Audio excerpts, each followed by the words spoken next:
everybody, and welcome to the Paint Pod. My name is Sarah Hodgkins, and I'm a muralist working under the name Charlotte Designs, and now, of course, a podcaster. A very warm welcome today to my guest, Thom Kofoed, who is a portrait painter based down in Brighton, who you like 80s pop culture. Let's be honest, that really is your major influence, isn't it, Thom? Yeah, I would say so. 80s and 90s for sure. Yeah. You don't look old enough. That's very kind of you. I've just got a very bright light shining on my face. Well, yeah, I think probably I'm 37, and I've got older brothers, so I think maybe. Oh, yes. Okay. So, yeah, that older brother influence might have helped. Yeah. So my leading question to you is, who is your favourite Golden Girl? Ooh, that's a toughie. Dorothy. It's got to be Dorothy. I think I'm probably. Okay. Yeah, I think I'm probably most like Dorothy. I'm a bit curmudgeonly. I'm just a much smaller, a much shorter version of Dorothy. I was always accused of being Blanche. I didn't see it myself. No comment. I didn't see it myself, but that was always who I was accused of being. It was one of my favourite programmes when I was young, so I completely get it. And I do have a little story which I'm going to share with you, just because it just made me laugh when I read your bio and stuff. So I do yoga with a lady that has parted with Angela Lansbury. Oh, so jealous. I know. And not only that, but she just dropped it casually into conversation one day. We're having a cup of coffee after a yoga class, and she just says, "Oh, well, I was at this party in New York talking to Angela Lansbury and blah, blah, blah." And we're like, whoa, back up, old lady. What's going on here? That's the headline. Outrageous. I did, when she was doing Live Spirit on the West End, I did go to see her. And it's the only time I've ever waited at the stage door. And I did give her a painting that I had done of her. Oh, that's lovely. What was her reaction? She didn't have a big reaction, but there were a lot of people there. She was very grateful. Bless her. Okay, so I want to start off by talking a bit about your background. You talk on your website about obviously being the youngest of 4 boys. God help your poor parents. So talk to me a little bit about your background. How did being the youngest, and it sounds like the least sporty of the bunch, how did that influence your early art work? Well, I would say probably so. I've got 3 older. Well, I've actually got 7 siblings. My dad's got 4 children from his first marriage, but There was 4 of us in their house growing up, and I was and am the youngest of 4 incredibly sporty sons, and then I came along at the end and wasn't super sporty, wasn't real great at it. I did go to karate for a while because my dad taught karate, and I had to leave because I wasn't allowed to wear shoes. I didn't like being barefoot. So that's that's the general, that was my vibe growing up. Okay. And so I think probably loving drawing was sort of the thing that set me apart from my older brothers, and it was something I could do whilst they were, in the garden playing football or whatever they were doing. And it was the one thing I didn't get to meet my grandparents. And my mum always said when I was growing up, your nana was really good at drawing. Like, you definitely get it from her. So I think I always felt a bit smug about it, that I could do something that my nana could do. Yeah. And then by the time I went to secondary school, we all went to the same school, and they were all, in each of their years, the captains of the football team and the basketball team and the rugby team. And then I arrived, and all the teachers were like, "Oh, great, it's another Kofoed. There's another one." And I had to, really break it to them that wasn't gonna happen. So it was good that I had something else that I was able to do, that I can, have my own personality. Yeah. So how did art feature in your early life? Did you, I mean, obviously you said you didn't meet your grandmother. So was there somebody that influenced that brought that out of you, or was it something that you just did? Yeah, I don't remember not doing it.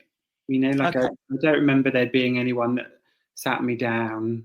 I do always remember my dad. He would always say, you know, I'm about himself. I can't draw, but I'm very good at copying. So I do remember, you know, often sitting at the dining table with him, and you know, he would be able to draw a horse if he was copying a drawing of a horse. Yeah. You know, so I do remember that. I remember the brother directly above me, James, asking me to do his homework when we were at primary school once because he had to draw Queen Victoria, and I drew Oh, Queen that's Victoria. tough. I know it's a bit much, isn't it? Wow. And I drew that for him, and he took that into school. And his teacher said, "I know you haven't done this. it's too good. There's no way you did this." So yeah, I remember.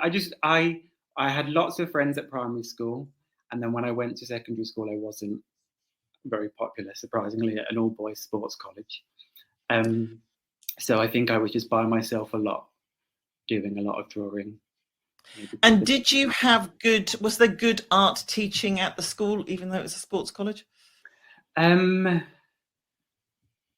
I remember it being all right. I mean, I did it art A level at the Okay. same school, but it combined with the girls' school. And so I did my art A level at the girls' school, and I had a really incredible teacher there called Mrs. Sparks. And she was amazing. But I don't remember particularly at secondary school it being, I mean, I had lovely teachers there, and there was quite nice art studios, but I don't remember it being, you know, an outstanding. At my primary school, specifically in year 6, we had a cover teacher for a lot of the year because our teacher left, and his name was Mr. Wright. And I'm still in contact with him, and he really, all I remember doing with him was art. We were constantly doing art. It feels like that's all we did, you know, every single day. But obviously, we were doing. We must have been doing maths and other stuff. Presumably, you must have been, but maybe that's what you remembered, and that's the bit that you remember from that time. Yeah, he was really amazing. I think maybe he was. I'm sure other teachers had, but I remember him specifically being like, "You're really good at this. Like, you could really get good." And so, what were you drawing at that time? What was I drawing? Lots of animals. Ah. Yeah, probably all of my teddy bears. I had a lot of bears growing up, because I think I was just drawing a lot of those. I used to draw a lot of pictures, like still lifes from around the house for my mum. Okay. I did. I'm so upset I don't still have this. I was a big Jerry Halliwell fan post Spice Girls. I didn't like her in the Spice Girls, but Fair enough. once she left, I became a big Jerry fan, and I did have an entire sketchbook that was just devoted to drawings of Jerry Halliwell. Wow. When I was about 11, I just drew her constantly. I wish, I don't know where it must be in my parents' loft. I'd love to find it. Yeah, you're going to have to find that. You could probably sell it to her, actually. I know, right? Not such a fan of hers now. Yeah, okay. Let's gloss over that quickly, shall we? So clearly your art experience at school was good enough that you wanted to go on to art college and study art. You went to Brighton, is that right? I did a foundation diploma first. Oh, you did foundation first. Yeah. I'm a big fan of foundation course. Yeah, it was amazing. How did you find studying fine art? Because it's quite interesting. You are interview, I think, number 9 in my portfolio of interviews. And I think you're only about the 2nd or 3rd that's actually studied fine art. Oh. So it's really interesting how people come from different routes to get to where they are. So what made you want to go and study fine art, and how do you feel that has helped you develop as an artist? Okay, honest answer time. Yes, please. I did the foundation diploma because the lead came to my school at the end when I was in year 13 and was like, "This is something that you could do." And a lot of my friends had applied to university, and I had no interest in going to university, but the end of year 13 was creeping up very quickly, and I was like, oh, I don't know what's happening. And so I was like, oh, great, I'll do that. And a friend of mine was also interested, so we were like, oh, let's do that. And it was the most incredible experience.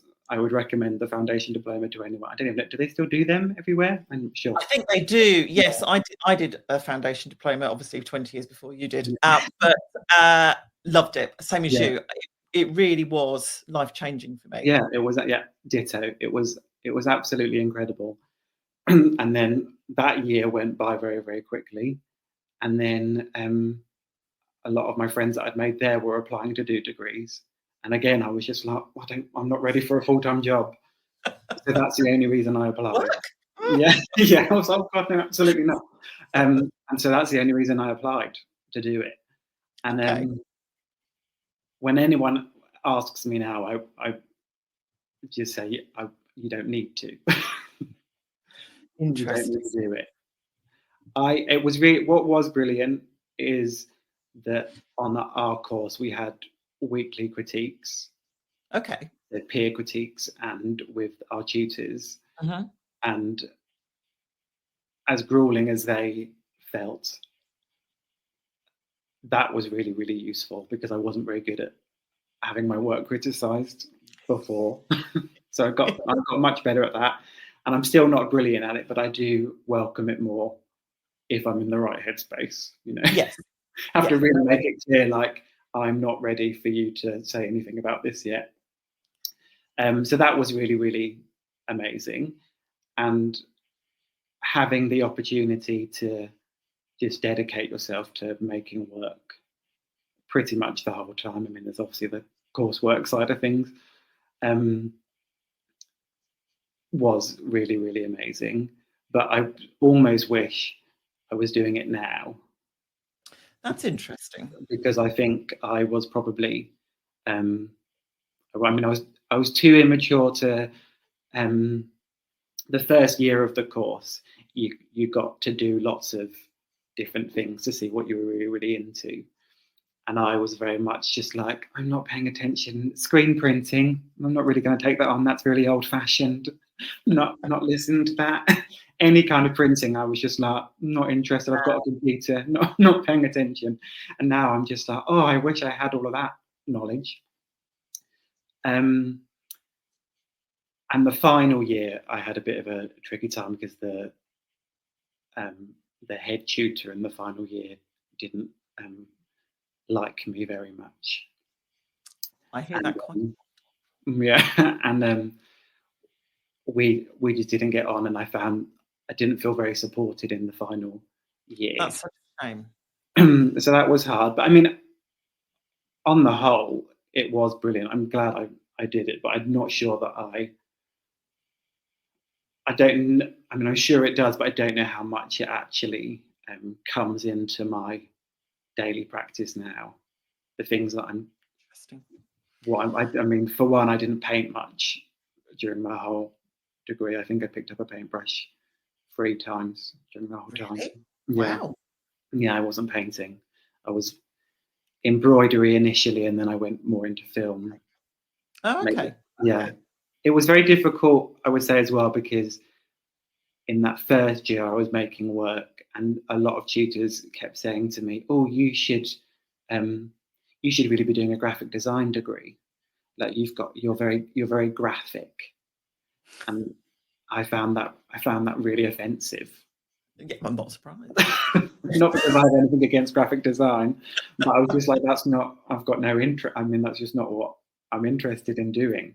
And it was so many people said it to me, it made me feel a bit like, what am I doing here? Like, I obviously don't fit.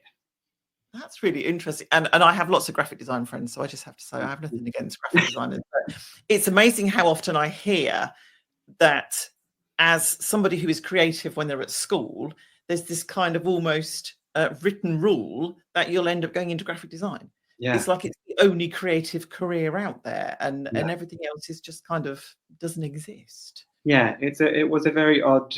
It felt very much, like when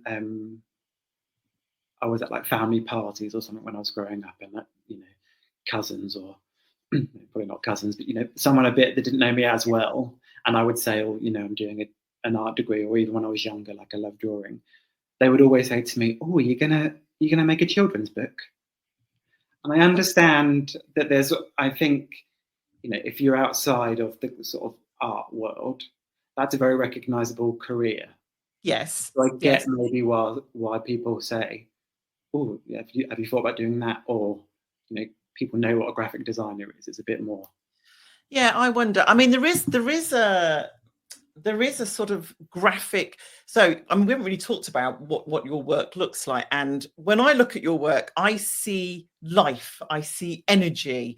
In fact, one of the questions I was going to ask you is how long it takes you to paint one of your paintings, because they just feel like they're like a whirlwind of energy and lots going on. And I have this vision of you in your studio and just, arms going, and it might not be like that at all, of course. But there is a lovely energy about your work, which I find really endearing. And there is a cartoony quality, but they're not cartoony, if that makes sense. Does that make sense? Yeah, that absolutely is. And I wonder if that's perhaps why people were mentioning illustration to you, because they could kind of see it in that situation. Yeah. I think I think you're definitely right. That's a very nice compliment. Firstly, thank you very much. I think that's one of the things that I've actually struggled in my career, that I've struggled with, is that I think my work does, I don't know, it doesn't quite feel like traditional fine art, but they're not illustrations No, in that sense. So it sort of straddles this in between space that I really like.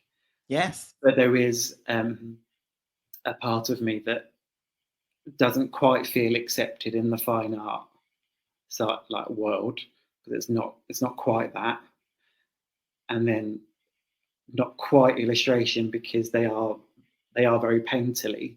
Yes. So I don't quite feel like I belong there either.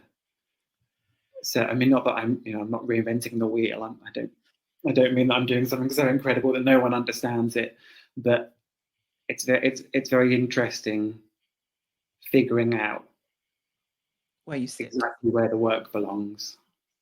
No, and it's interesting you say that, actually, because I do get that. And I've talked to a couple of other of my guests about that sort of, where we sit in the artistic spectrum. Are we artists? Are we designers? Are we illustrators? Can we span those? I am almost 100% commission based and would love to do more self-led work. And yet I've got other artists who are very self-led and are like, I'd like to do more commissions, because I know that there's good money there. So there is always this juggling between where we sit and where we perhaps feel that we're going to be accepted. Yeah. But do you need to be accepted anywhere? I mean, I think you've got your own style, which is actually really exciting in its own right. Yeah, no, I totally agree. I think I've always, just in my life in general, I've just always felt like an outsider. So I think I'm probably bringing quite a lot of my own neuroses to to feeling a bit like outside of things. We're allowed to be erotic. Yeah, quite.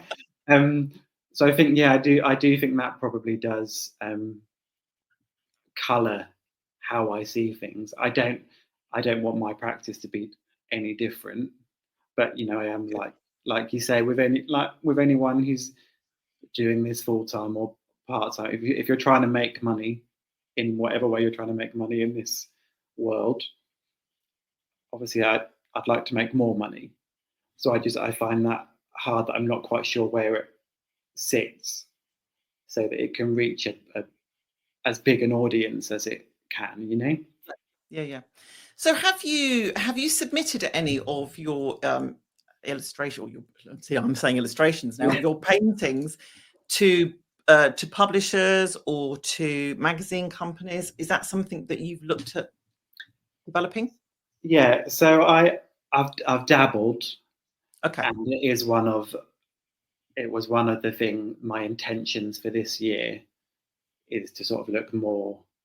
It's because it's certainly, I hope it doesn't sound like in any way I'm like snobbish that I think it should be, fine art and it should only be on gallery walls. I'm very happy for it to be illustration in magazines, all that. I'm very happy with that. So yeah, this year I am pushing it more to. Good, because I see it working in that situation. If I'm honest, I think it would be fantastic, and I think you could run, the fine art side and the more illustrative side alongside each other. I don't think you need to choose necessarily. No, I agree, and I think I do. I think I do actually make quite a separation, whether or not it's noticeable when you're looking at the work, but there is, in at least the way I run my business, there is an illustration side and a fine art side. I don't think the work is necessarily different, but they're treated differently by me and what I do with them. So yeah, I am hoping for that. That's interesting. So you've been to university, you've got your degree. What next? How did you leave thinking I'm going to be an artist, or was it not quite simple as that? I left feeling incredibly sad in a way, in a way that, like a sort of a 21-year-old sadness of just like, that's over now. I must get a job and be an adult at last. It was a very difficult transition, in all seriousness, from leaving that and trying to figure out what happens next, especially because by the end of my degree, I was doing much more film stuff and sort of these big wordy installations that, with these huge kind of multimedia things that there was no way I could have done once I left, which is actually the reason that I then began painting again, because I went from having a studio space during the degree and then a desk in my bedroom, and I was like, I don't have the equipment for one, and there's no space for me to be making what I was making, so maybe I should see if I can still paint. And I started yeah, exactly. I started quite gingerly working with watercolors. Okay. And I did get a full-time job that was very soul destroying and upsetting, and sort of carried on a practice alongside, and it sort of ebbed and flowed a little bit. And then just for a very long time I had lots of jobs that I didn't love, and I opened up an Etsy shop maybe like a year after I graduated, so I could start selling a few things on there.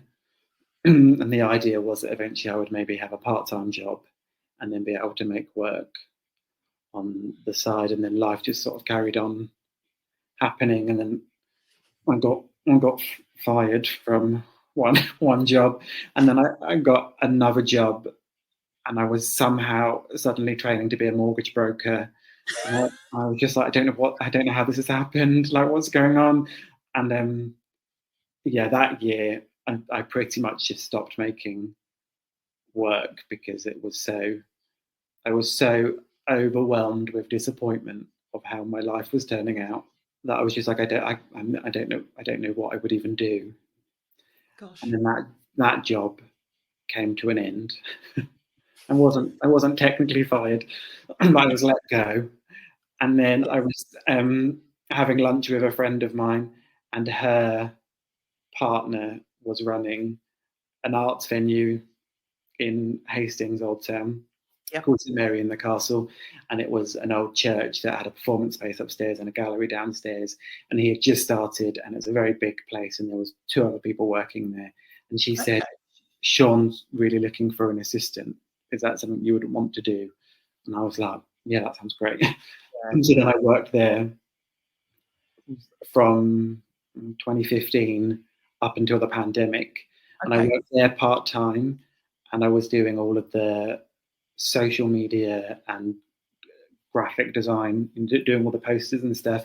And then I'd just taken on the gallery space downstairs, and we were getting shows in. And then the pandemic happened. Brilliant. And it was an arts venue that was very underfunded. And then we all just went, we're done. So then in 2020, I went full-time painting. And from when I started working at St Mary in the Castle, I was working there 2 days a week, and then was running my business 3 days a week. And then 2020, and I was like, a brilliant time to go full time. Let's do this. What could possibly go wrong? Do you know what? It's really interesting talking to different artists how the pandemic has affected their careers. You know, a bit like yourself, for some of my guests, it's almost launched their careers and pushed them to maybe make that move that, well, wouldn't like to think they would have eventually made, but kind of pushed that way. For me, I thought that was it. I thought that was the end of my career. I really thought that was it. It was all over, which of course it turned out not to be the case at all. But I really did. I went through a really depressive stage because I thought that was the end. Yeah. So it's really interesting how every artist's response to the pandemic is not quite the right way of putting it, but you know what I mean. It's how it's affected us and our practice. And so it's good to hear a positive reaction because, you know, without that, perhaps we wouldn't be enjoying your work to the extent we can now. Yeah, I definitely think it was a real catalyst to just get my head down. I mean, obviously there was nothing else we could be doing anyway. And it was, you know, in 2020 especially, you know, lots and lots of people were pushing to support small and local businesses and shopping small. And I was like, this is amazing. I've got, you know, people are buying all of my products and I'm getting all these commissions. And I should have gone full-time ages ago. I've never made more money. And then, you know, life goes on for everyone and the lockdowns stop. And then it did for a few months, just very much all kind of slow down. Right. A lot. So it was a bit of a false start because everyone was just like, I've got all this extra money because we're not going out anywhere. I'm going to buy art. Yeah. And so it has been probably from 2021 a real kind of slog. It was upwards. But presumably because the gallery side had closed, you were moving online to the way that you sold, and you were saying you were doing social media for the gallery. So presumably you already had developed skills in that area, so you were able to promote what you were doing. Yeah, for sure. It was so I joined St Mary in the Castle as Sean's assistant, and then as time went on, it was such a brilliant job because it was such a very small team. Sure, he was the only full-time member, then there was two of us part-time running this whole place. So the job changed with what we needed it to be, and they needed someone for social media and to do all the marketing stuff and the posters. So I did get a lot of that kind of on the job, figure this out. So when it came to doing the social media for myself, I already sort of knew what worked. As a business side of things, for me, I've got quite humble bragging coming. I've got quite a strong branding. Yes. There's a very clear brand on all sides of my business, I think. I mean, I would agree with that. Yeah. Okay. Good. I'm probably not the best person to say that, but definitely. Yeah, and I think that came from having those years figuring out. I mean, effectively building a brand for this brand new arts venue that had just relaunched the year before. Yeah.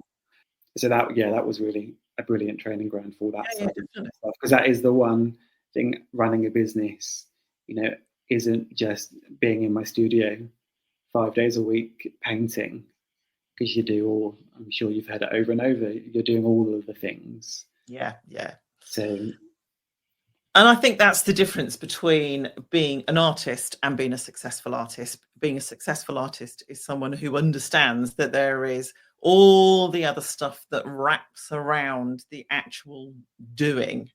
and that is just as important. And if you're not doing that bit, you don't have an art business. And you know, I've talked to so many artists over the years who are going, I'm not being successful, it's because I'm not very good. And it's like, no, it's not because you're not very good. Your work is lovely, but you're not doing all the other things that you need to do to make it business. Yeah, no one gets to see it.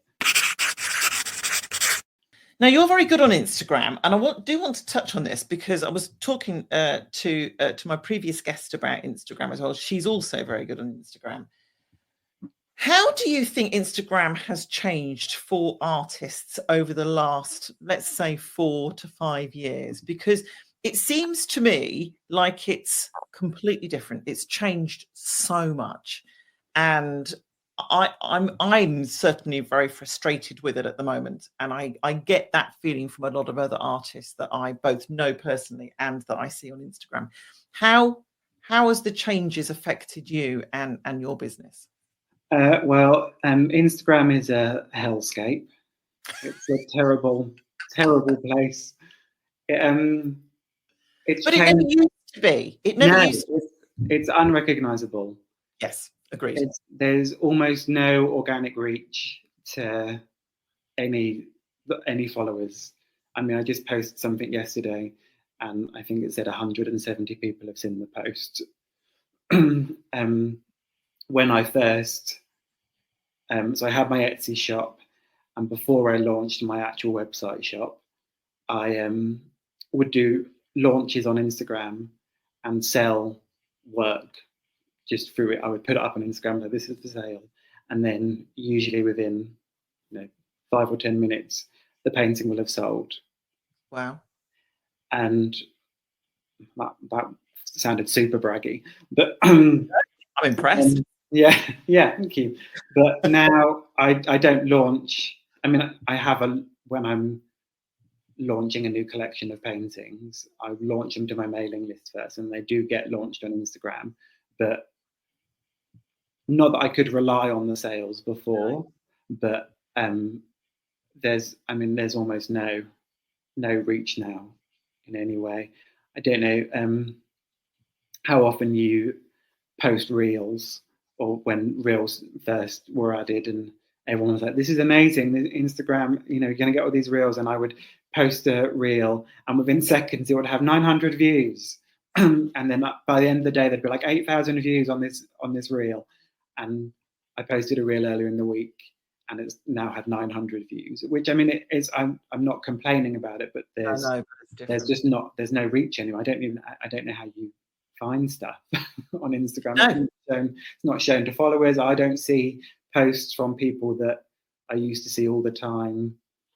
It's still really great, and I've made lots of really brilliant connections on there. And there's still like a group of artists and makers that I follow who have become friends through Instagram and are still really, really helpful behind the scenes. We message each other and say, oh, you did this, have you got any advice? I'm having a tough time with this, which is really, really amazing. So I love that side of it still. And I have lots of lovely conversations with people that are buying my work or various products. And so that's really nice. But just as a tool for a business now, I wouldn't not have it. So how are you selling now? What's your main way of promoting your work? I've got a mailing list for that's good, that people can sign up to on my website. Yes, we'll put that on at the end. Yeah. And I've got my own shop on my website, and it is basically that and social media. I do have sort of burgeoning relationships with some local galleries that I'm trying to maybe get into a bit more regularly, but it is still mostly led by me. I've tried doing some wholesale stuff in the past, because I also make my paintings into various products. I noticed that. They were great. Yeah, thank you. So the wholesale stuff is kind of, I've not given it enough attention. Okay, because I was going to say, you talk about wholesale. So is your plan to perhaps start and produce, if you like, ranges, and then sell them to shops and galleries or whatever to? Yeah, it's sort of a loose plan. So I do. Yes, I use plan advisedly, obviously. Yeah, of course. Yeah. So for a couple of years, I was making between 4 and 6 collections. Okay. Is what I was calling them. So I would make a collection of paintings about a television show or a film, and then I would sell those paintings, and then also make tote bags, cards, prints, stickers, magnets. And so I would then launch those. I would then approach businesses with the collections that they could perhaps stock in their shops. I'm doing sort of less collections now, as my work has, probably in the last 2 years, my work has shifted quite a lot, and I don't feel lend itself quite as well to those sorts of things. Okay. So yeah, there's always like a loose plan to do something, but I am still an artist, so I do have a bit, sort of quite a short attention span. I get very excited about the next new idea, and then I'm over there doing something. I'm often described as a magpie, so someone who sees something shiny over here and something else shiny over here, and it's like, oh, what's going on? Oh, what's going on over there? So I completely understand that. So you mentioned that your work has changed over the last couple of years. How do you feel it's changed? What has changed? I started painting in oils. You're acrylics now mainly, aren't you? I was acrylics. Yeah. So when I finished my degree, I started with watercolor, and then I moved into acrylic, and then I spent 5 or 6 years only working in acrylic. And I knew that whole time that you should be painting in oils. Like, just the way you paint, it needs to be oils. Like, I was doing lots of things to try and slow down the drying process of the acrylics, and I just knew, I was like, oh, it's meant to be oil. And I was just so overwhelmed by the idea that it felt like I'd be starting again, because I don't know how you find different mediums, but they all react so differently. It takes a while, doesn't it? Yeah. And I was just like, I can't do this again. Like, this just feels too big of a leap. And then in 2021, I submitted to Portrait Artist of the Year. We're going to come on to that. Oh yeah, well, so that I got on, and I painted in acrylics for that, and then it was almost immediately after that experience, I was like, oh, I need to shift now into oil. So these last few years, the medium has changed, and also what I'm interested in painting has changed slightly, because I was so adamant that I was a portrait painter that I didn't. On any of my portraits, I didn't paint backgrounds at all. It was just no. In the last few years of painting in acrylic, I painted on brown paper, so I would just leave the brown paper, and it would just be the portrait. And since moving to oils, the backgrounds have become an important part of the work. It's certainly not unrecognisable as my work. You can. No, I would agree with that. You can see, but it has. My focus has shifted. So you've mentioned portrait artist. It would be remiss of us to have a conversation, not talk about it. But talk to me about the experience, because it is a great platform for artists, and it's a great way of getting your work in front of a big audience. Mm-hmm. Yeah, it was a brilliant experience. So, a spoiler alert: I didn't win. No, but Lydia West was your sitter, and she chose your portrait, did she not? She did. She did choose my painting. So it was a really incredible experience.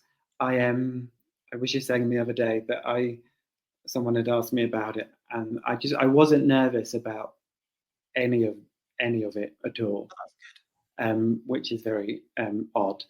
But the reason I wasn't nervous is because I knew going into it that I wasn't going to have my work selected, because the thing that I find challenging about the show is, as great as the judges are, they've got a very particular idea of what they like. And I personally think that the judges should change each series. because I find when I watch it, when you see the finished portraits from the day, I can already pick out which ones they're going to choose. It's like not very often that they choose something so outside of what they already love.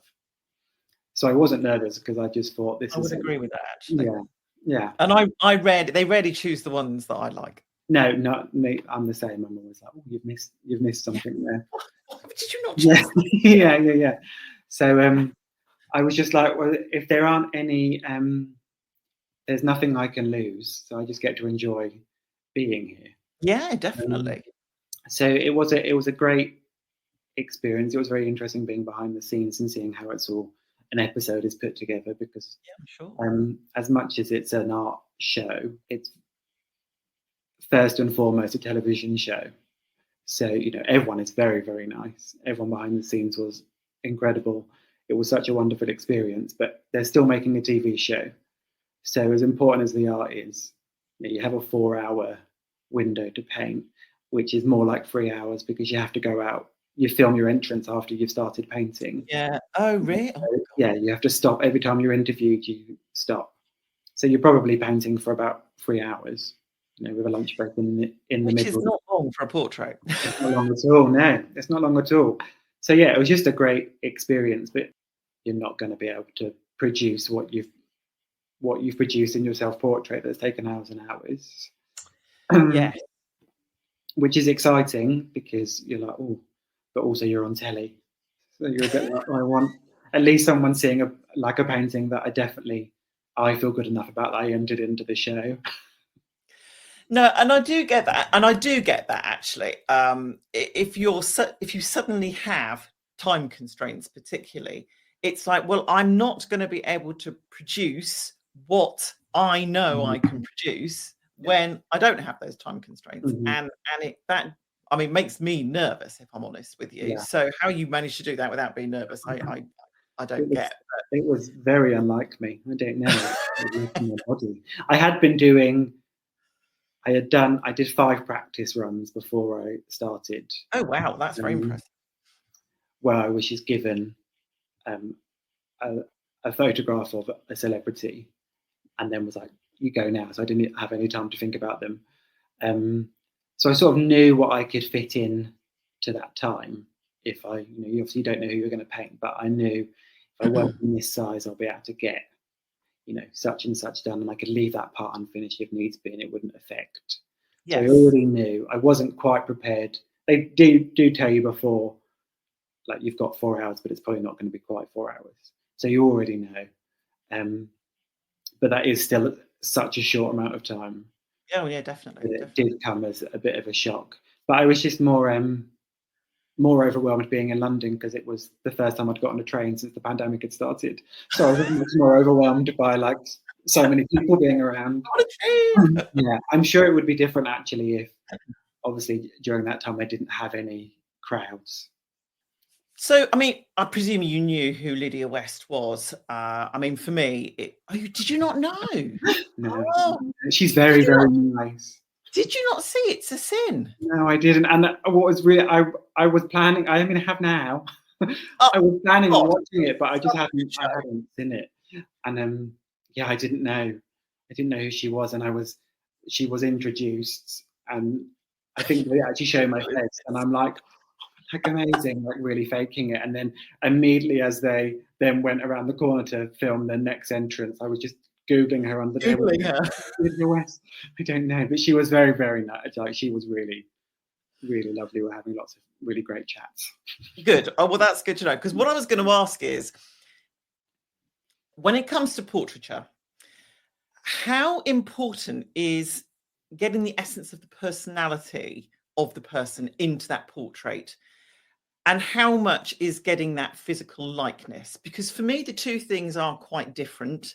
And it's almost the combination of those two elements that make a successful portrait. Now, given you what you've just said and that you didn't know, Lydia, how do you tackle that? Because if you have no idea who someone is, how do you get that essence of the person in there? Because you were clearly successful in doing that. Well, I got to know her a little bit on the day, because just the way it's set up, each of those entrances is filmed obviously then before you start painting. So there's a bit of a gap in between them being introduced. And so we were chatting quite a lot during that.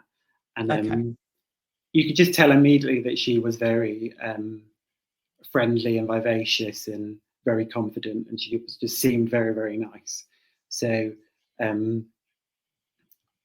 think, I mean, this is the right place to talk about it, because obviously you're an artist, and I would imagine a lot of people listening are artists, so I don't have to, usually if, if I'm talking to my brother or something, I have to be like, this sounds a bit daft.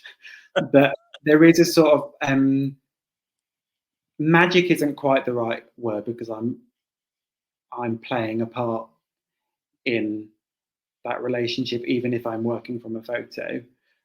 When I'm painting, I'm not consciously thinking, I need to get their personality in, I need to really make sure I'm getting the essence of them into the painting. But when I have finished a painting that I'm happy with, I can tell that that's in there. So I don't know exactly what's happening in that sort of sitter and artist dynamic.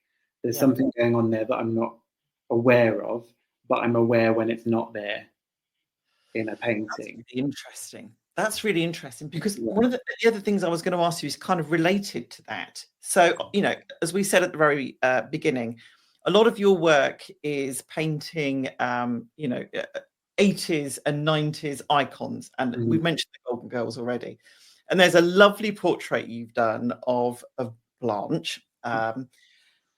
When you're painting someone like that, and Angela Lansbury probably fits into this category as well, how much of what you are painting is Blanche Devereaux and how much is Rue McClanahan? It's a really tricky question, because I guess in those pop culture paintings, which is why I sort of categorize them, I am mostly painting characters. Yes. I have a very particular kind of personality that I just want to know everything about people that I'm really, really interested in. So I don't know if I know quite a lot about Rue McClanahan. So potentially that's coming in. I think it is just this sort of magic something that is just, because what I will say is, which is why I find commissions quite difficult, and I do take commissions, but I find them quite difficult, especially if it's painting someone's mum or a family member that I don't know. I do find that much more difficult, because again, like I was saying earlier, when a family member would always be like, oh, you should make a children's book. Like often they would be like, as an example, like, oh, you should paint the cast of Harry Potter. Like people would love that, or like David Bowie. Like people, and because I don't have any feelings about them, I just can't paint them. Gotcha. Like even if I tried, I just know that it won't. I hope I'm not rambling, but there's something that I'm very keen to not make, quote unquote fan art. That's a very specific genre that I don't want to be making.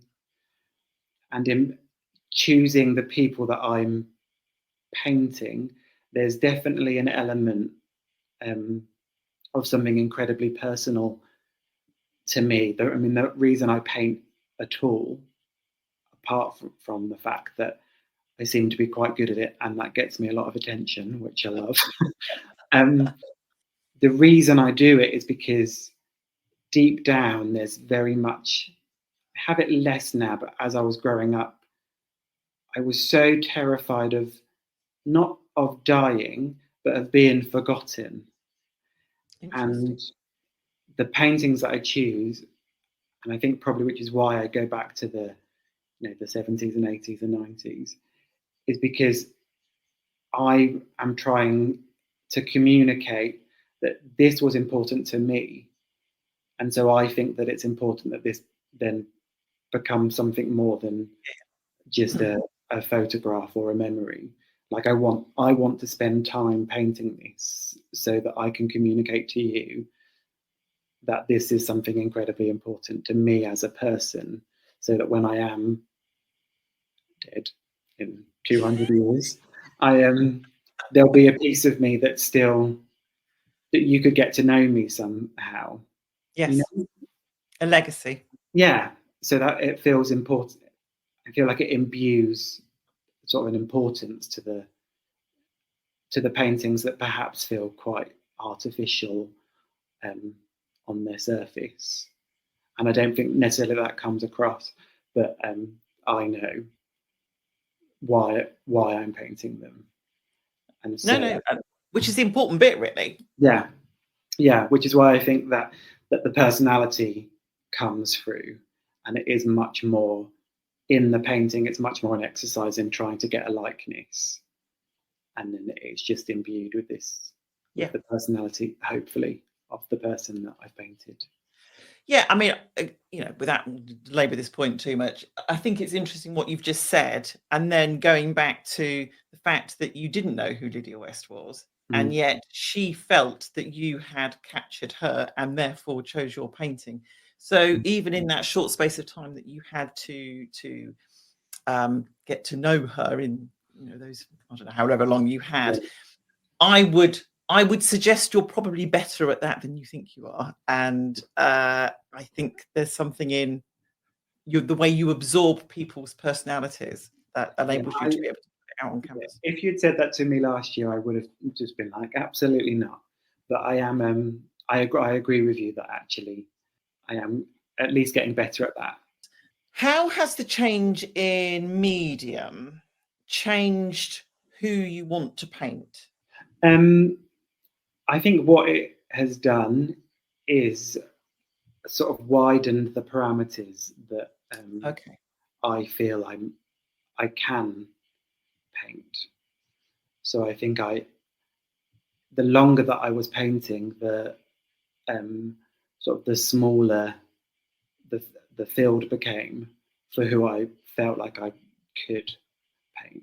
So what oil has allowed me to do is recognize that I can probably paint more than I thought I could.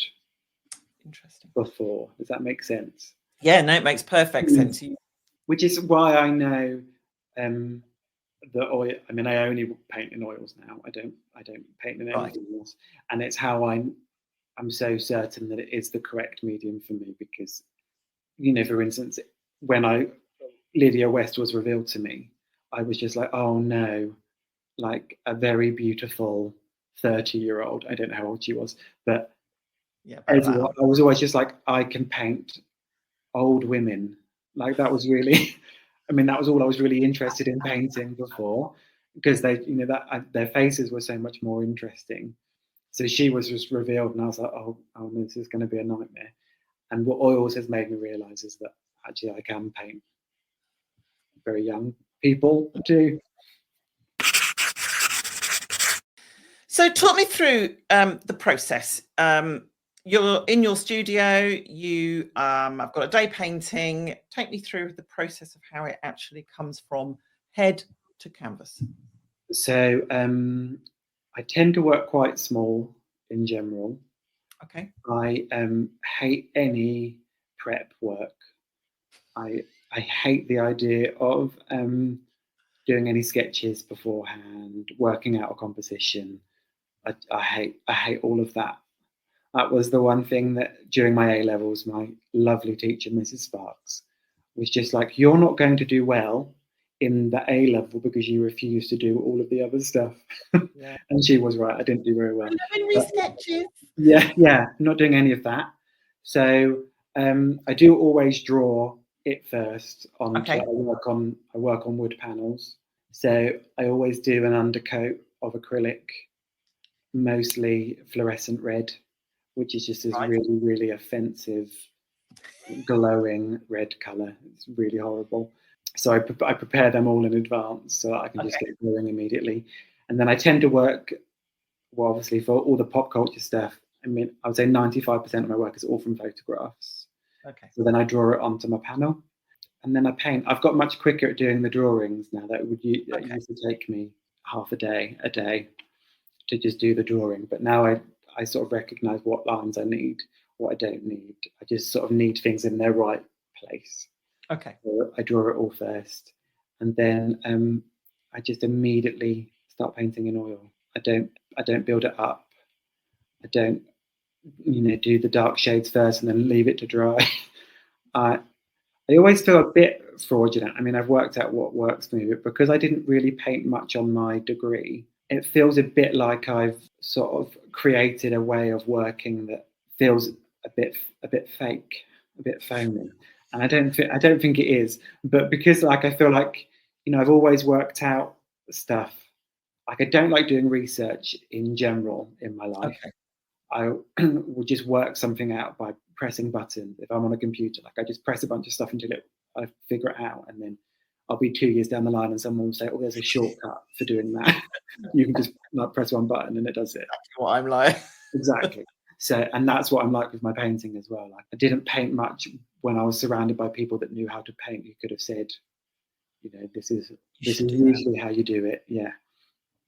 So yeah, I know lots of people, specifically in oils, who build up the paint and take things in stages, and are very patient and can do an undercoat and then leave it to dry for a week and then come back and do the next. I don't have the patience for any of that. So no. I get going. I paint. If I'm working small and it's going well, I can get a painting done in a day, in a day and a half if I'm working small. Okay. Because I'm too impatient to wait. And given what you've said, the fact that you didn't do a lot of painting when you're at university, how do you continue to develop? I practice that. I think just paint.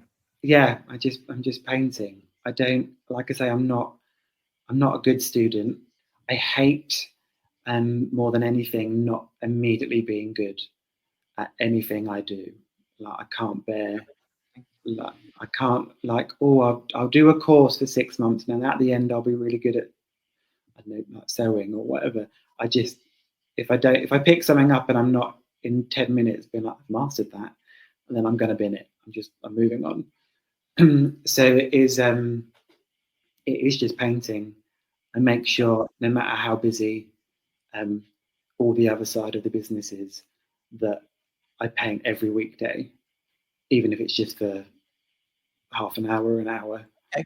I make sure that I do it, and yeah, it's just figuring out what feels right in my hand. Yeah.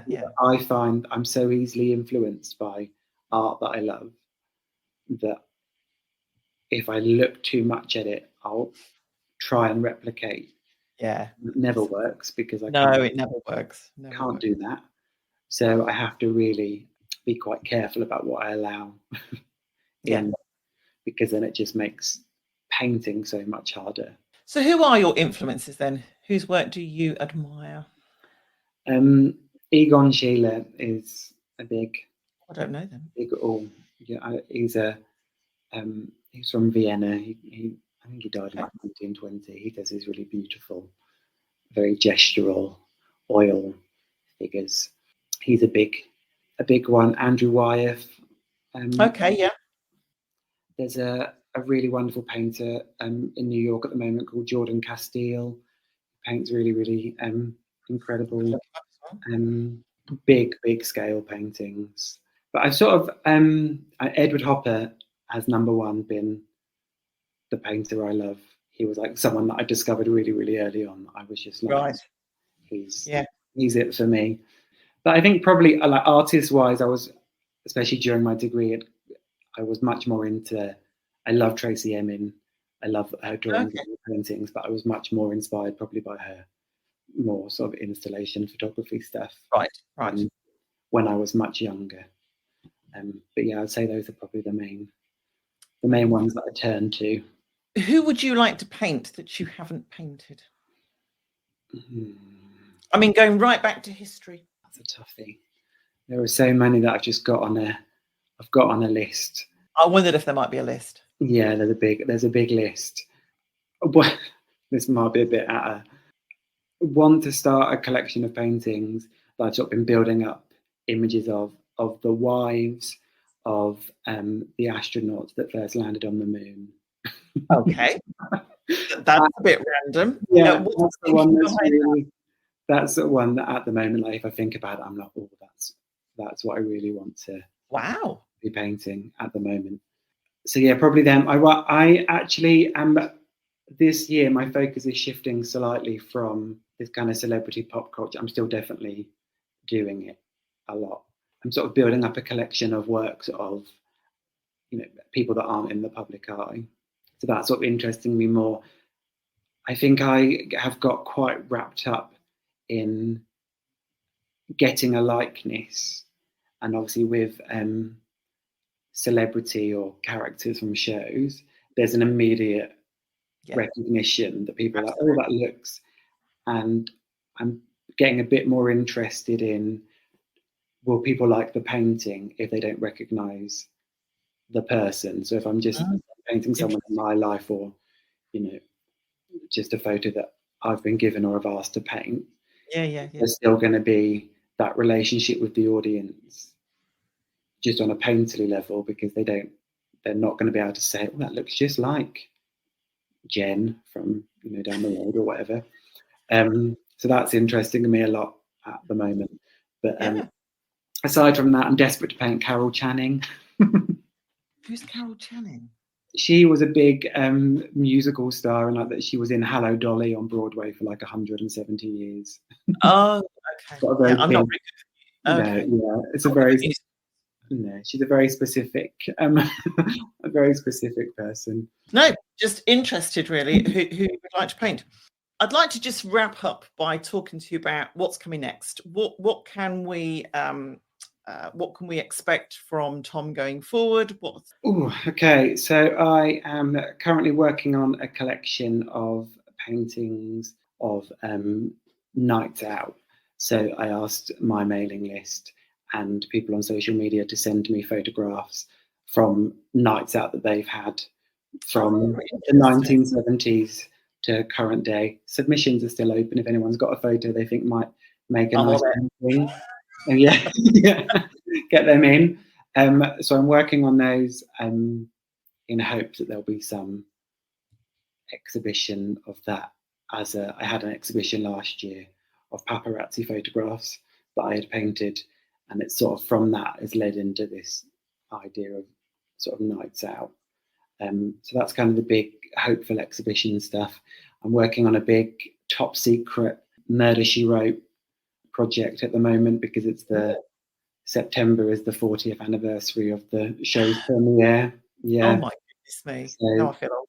I know. So there's a big project that is top secret at the moment that I'm working on. That's exciting. Yeah, I think that's it. I'm working on a lot of commissions. Yeah, I think just trying to get myself out of the box that I've painted myself into and intended. I love it. The longer my practice has gone on, the more I've sort of shrunk down what I think an audience wants from me, or what I think I'm able to do. And this has really been a year of exploration and sort of pushing. Yeah. And that's fantastic, because as artists, if we're not exploring, if we're not trying out new things, then essentially we're going backwards. So it's always about trying those new things out. And no, that all sounds very exciting. And I've got a picture for you for the nights out. Me and my best friend Tanya as goths in the 1980s. Oh, please, I'd love that. Please, you must send it to me. I'm on it. Thom, it's been an absolute pleasure talking to you. If you would like to go and look at Thom's work, and I strongly advise you to do so, you can find his work on Instagram at Thom Kofoed, which is THOMKOFOED. Please tell me I've got that right. Brilliant. Yeah. Or thomkofoed.com. Thank you very much for joining me today, and good luck with the two exciting projects, including the secret one, which I'm now itching to find out more about. I'll tell you about it later. Thanks for joining me today. Thank you so much for having me. I really appreciate it. It's been lovely. No, it's been a pleasure. You've been listening to The Paint Pod, brought to you by Charlotte Designs Murals. Please do like, subscribe, share with your friends, all those good things, because it all makes a difference. And until our next wander through our gallery of audio inspiration, thank you.